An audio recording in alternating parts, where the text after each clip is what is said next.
Hello! আজ আবার একটা নতুন কাজ নিয়ে তোমাদের সামনে হাজির হলাম। আজকের কাজটা থাকছে সম্পূর্ণ এমব্রয়ডারির উপরে। এখানে দেখতে পাচ্ছ আমার এমব্রয়ডারির কাজটা করা কমপ্লিট হয়ে গেছে।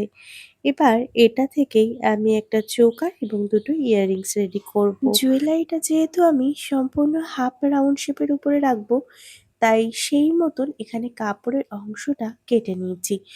চোকার এবং জুয়েলারির জন্য করেছি, সেজন্য ৩ টে অংশ আছে তোমরা দেখতেই পাচ্ছ। ৩ টেকে সঠিক মাপে আমি এখানে কাটিং করে নেব আগে।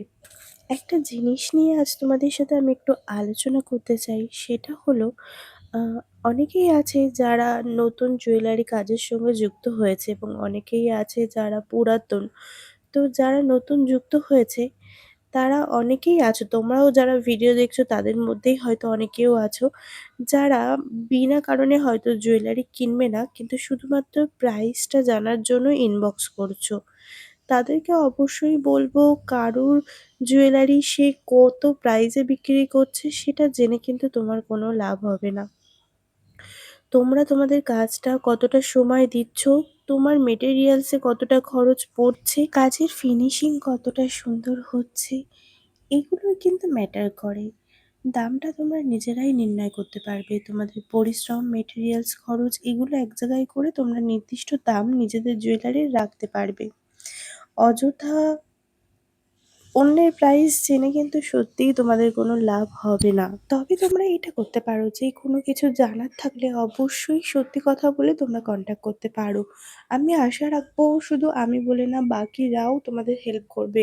যারা সত্যি কথা বলে কন্ট্যাক্ট করে অবশ্যই তাদেরকে আমি আশা রাখবো বাকিদেরও হেল্প করা উচিত। কারণ তারা সবাই জানে যে এই জুয়েলারি বানানো এটা একটা পরিশ্রমেরই কাজ।